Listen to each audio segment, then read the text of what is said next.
Hi everyone, welcome back to Ripple Space Time. Shiva here. എല്ലാവർക്കും പുതിയൊരു വീഡിയോയിലോട്ട് സ്വാഗതം. ആദ്യമായാണ് നമ്മൾ ചാനൽ കാണുന്നെങ്കിൽ സബ്സ്ക്രൈബ് ചെയ്യുക, നോട്ടിഫിക്കേഷൻ ബെല്ലൈക്കൺ എനേബിൾ ചെയ്യുക. എന്നാലേ പുതിയ വീഡിയോസ് ഇടുമ്പോഴത്തേക്കും നോട്ടിഫിക്കേഷൻ ഒന്നും കാണാൻ പറ്റുള്ളൂ, അല്ലെങ്കിൽ അറിയത്തില്ല.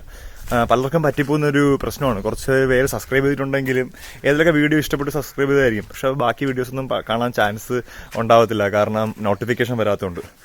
ഓക്കെ, അപ്പോൾ നമുക്ക് വീഡിയോയിലോട്ട് പോവാം. അപ്പം അത് മാത്രമല്ല, മാക്സിമം കമന്റ് ബോക്സിൽ ഈ വീഡിയോ കണ്ടതിന് ശേഷവും ബാക്കി വീഡിയോ കണ്ടതിന് ശേഷവും ഒക്കെ കമന്റ് ബോക്സിലും സജഷൻസും കാര്യങ്ങളൊക്കെ അറിയിക്കുക, ഫീഡ്ബാക്കുകൾ അറിയിക്കുക, നിങ്ങളുടെ തോട്ട്സും കാര്യങ്ങളൊക്കെ അറിയിക്കുക. എന്നാലേ ഇന്ററാക്റ്റീവായിട്ട് മുമ്പോട്ട് പോകത്തുള്ളൂ. അവസാനം വരെ വീഡിയോ കാണുക. ഓക്കെ, കാരണം ഇടയ്ക്ക് വെച്ച് ഏതെങ്കിലുമൊക്കെ കാര്യങ്ങളൊക്കെ ആയിരിക്കും നിങ്ങൾക്ക് ഇൻട്രസ്റ്റിംഗ് ആയിട്ട് വരുന്നത്. അപ്പോൾ അവസാനം വരെ കണ്ടു നോക്കുക. മാക്സിമം പെട്ടെന്ന് തന്നെ വീഡിയോ നിർത്താൻ നോക്കാം സ്പീഡിൽ. അപ്പോൾ ഞാൻ കഴിഞ്ഞ ദിവസം ജല്ലിക്കെട്ട് കണ്ടായിരുന്നു. അപ്പോൾ എനിക്ക് ഭയങ്കരമായിട്ട് ഇഷ്ടപ്പെട്ടൊരു മൂവിയായിരുന്നു. അതിൻ്റെ റിവ്യൂ ഞാൻ ചെയ്തിട്ടുണ്ട്, അത് കാടി നോക്കുക. പറയുന്ന കാരണം വെച്ച് കഴിഞ്ഞാൽ ഈ ഗുരു എന്ന് പറയുന്ന മൂവി എൻ്റെ മനസ്സിൽ ഓടി വന്നു ഈ ജല്ലിക്കെട്ട് എന്ന് പറഞ്ഞ മൂവി കണ്ടപ്പോൾ. എൻ്റെ one of the personal favourite ആയിട്ടുള്ള മൂവിയാണ് ജല്ലിക്കെട്ട് എന്ന് പറയുന്നതും അതുപോലെ തന്നെ ഗുരു എന്ന് പറയുന്നത്. ഗുരു പണ്ടേ ഉള്ളൊരു ഫേവറേറ്റ് ആണ്. അപ്പോൾ എന്തുകൊണ്ടാണ് ഈ മൂവി എൻ്റെ മനസ്സിൽ ഓടി വന്നതെന്ന് ചോദിച്ചു കഴിഞ്ഞാൽ, മനുഷ്യൻ്റെ ഉള്ളിലുള്ള ഇരുട്ട്, വെളിച്ചമില്ലായ്മ, ആ ഈവിൾ ക്യാരക്ടേഴ്സ് എൻഹാൻസ് ആയി വന്നിട്ട് വെറും രണ്ടു കാലം നടക്കുന്ന മൃഗം മാത്രമായിട്ട് കാണിക്കുന്ന ഒരു മൂവിയാണ് ജല്ലിക്കെട്ട് എന്നാണ് ഡയറക്ടറിൻ്റെ കോൺസെപ്റ്റിൽ നിന്ന് ആ മൂവീനെ പറയാനായിട്ട് ശ്രമിച്ചേക്കുന്നത്. അപ്പോൾ അതുപോലത്തെ ഒരു മൂവിയായിരുന്നു. അന്ധകാരം നിറഞ്ഞ് കണ്ണിൻ്റെ കാഴ്ച നഷ്ടപ്പെട്ട ഒരു സമൂഹം. കണ്ണിൻ്റെ കാഴ്ച നഷ്ടപ്പെടുക എന്ന് വെച്ചാൽ ഉൾക്കാഴ്ച നഷ്ടപ്പെട്ടു പോയിട്ട് ദുരാചാരങ്ങൾ നിറഞ്ഞു നിൽക്കുന്ന ഒരു സമൂഹത്തിനെ കാണിച്ചുകൊണ്ടാണ് ശരിക്കും രാജീവഞ്ചൽ അന്ന് ആ കാഴ്ചയിൽ ആ ജനതയുടെയിൽ സാധാരണ ഒരു മനുഷ്യൻ എന്ന് പറയുമ്പോൾ കാഴ്ചയുള്ള ഒരു മനുഷ്യനായിട്ട്, എന്ന് വെച്ചാൽ ഉൾക്കാഴ്ചയുള്ളൊരു മനുഷ്യൻ ചെന്നപ്പെടുകയും ആ മനുഷ്യന് അവസാനം ഉൾക്കാഴ്ച ഇല്ലാത്ത വെറും ഒരു സമൂഹത്തിലെ പാർട്ടായി മാറുകയും ചെയ്തു എന്നുള്ളതാണ് മൂവി ഉദ്ദേശിക്കുന്നത്. അപ്പോൾ ആ ഇലാമ പഴം എന്ന് പറയുന്ന വിഷയത്തിനെ പറ്റി ഞാൻ ഇന്നലെ ഇതേ വീഡിയോ ചെയ്തായിരുന്നു. പക്ഷേ അത് എനിക്ക് വീഡിയോ ചെയ്തുകൊണ്ടപ്പോൾ തെറ്റ് പറ്റിയപ്പോഴത്തേക്കും എന്തായാലും തെറ്റുപറ്റിയ വീഡിയോ ഇടണമെന്ന് വെച്ചാൽ ഡിലീറ്റ് ചെയ്തിട്ട് വീണ്ടും ചെയ്യാണ്. അപ്പോൾ ഇലാമ പഴമാണ് ശരിക്കും അവിടുത്തെ ആളുകളെല്ലാം കൺസ്യൂം ചെയ്യുന്നത്. അങ്ങനെ അത് ഡെലിക്കസി ആയിട്ടാണ് കരുതുന്നത്. അപ്പോൾ മോഹൻലാലും അതും ഡെലിക്കസി ആയിട്ട് കരുതുകയും മോഹൻലാൽ കൺസ്യൂം ചെയ്യും. അങ്ങനെയാണ് മോഹൻലാലിൻ്റെ കാഴ്ച പോകുന്നത്. അപ്പോൾ ആലോചിച്ച് നോക്കിയാൽ ആ സമൂഹം മുഴുവൻ ശരിയെന്ന് വിശ്വസിച്ചിരുന്നതായിരുന്നു ശരിക്കും ആ സമൂഹത്തിൻ്റെ അധപ്പതനത്തിന് കാരണമായത്.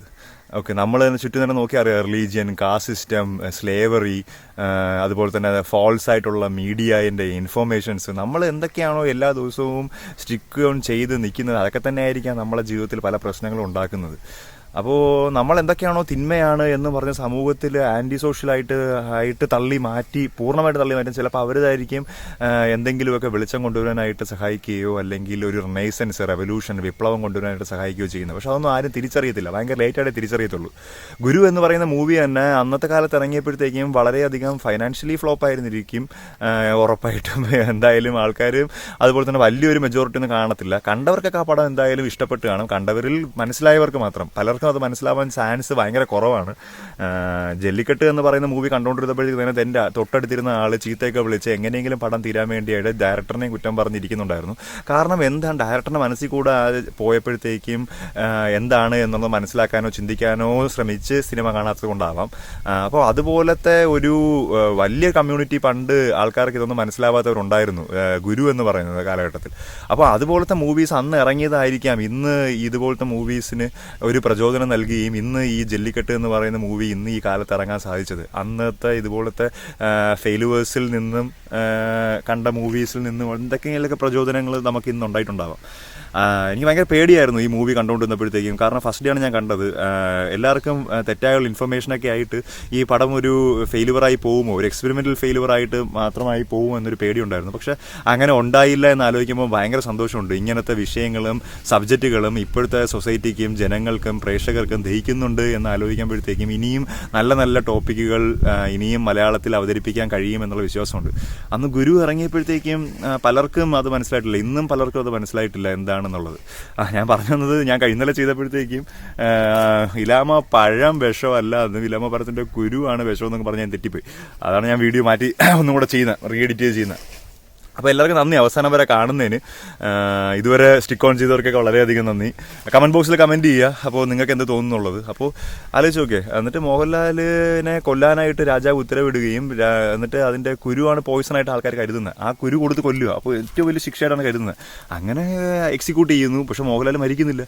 അത് കാരണം മോഹൻലാൽ കാഴ്ച തിരിച്ചു കിട്ടുന്നു. ആലോചിച്ച് നോക്കേ, ആ സമൂഹം മുഴുവൻ വിഷമായിട്ട് കരുതുന്നത് കാര്യമായിരുന്നു അവരുടെ ക്യൂർ. അങ്ങനെ മോഹൻലാൽ സ്പ്രെഡ് ചെയ്യാൻ ശ്രമിക്കുകയും എല്ലാ ആൾക്കാരെയും ഇൻലൈറ്റ് ചെയ്യുകയും ആ ഒരു റെവല്യൂഷൻ, റിനൈസൻസ് കൊണ്ടുവരികയും അല്ലെങ്കിൽ ആ സമൂഹത്തിനെ വീണ്ടും തിരിച്ച് ഉന്നതിയിലോട്ട് കൊണ്ടുവരാൻ സഹായിക്കുന്നു. അതാണ് ആ മൂവിയിൽ പറയാൻ ഉദ്ദേശിക്കുന്നത്. അതൊരു ഓസ്കാർ കിട്ടേണ്ട പടമല്ലേ, ഒരു ഇൻസെപ്ഷൻ ലെവലുള്ള പടമല്ലേ അത്. ഒരു സ്വപ്നം കാണുന്ന ഒരു മനുഷ്യൻ അതിനു മുമ്പ് തീവ്രവാദപരമായിട്ടുള്ള പ്രവർത്തനത്തിന്റെ ഭാഗമായിട്ട് ഉൾക്കുത്ത് തോന്നുന്നു.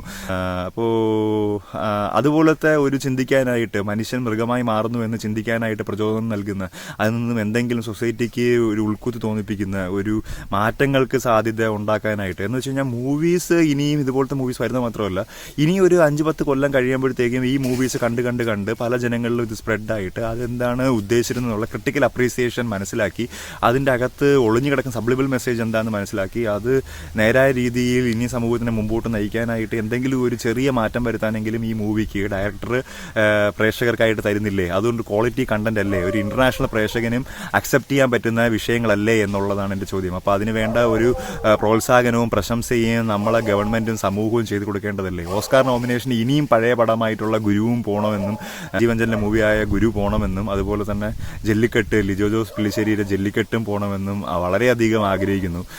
അപ്പോൾ ഇനിയും ഇതുപോലത്തെ പുതിയ വെറൈറ്റി കണ്ടന്റുകൾക്കായിട്ട് കാത്തിരിക്കുന്നു. ഞാൻ നായകൻ എന്ന് പറയുന്ന മൂവി കണ്ടപ്പോൾ മുതൽ തന്നെ ലിജോ ജോസ് പിള്ളിശ്ശേരിയുടെ വളരെയധികം ഫാനാണ്. കാരണം ആ മൂവി കണ്ടപ്പോഴത്തേക്കും തന്നെ വളരെ ഒരു ഡിഫറൻസ്, ആ ഒരു പുതുമ, ഫിലിം മേക്കിങ്ങിലെ പുതുമ ഫീൽ ചെയ്തതാണ്.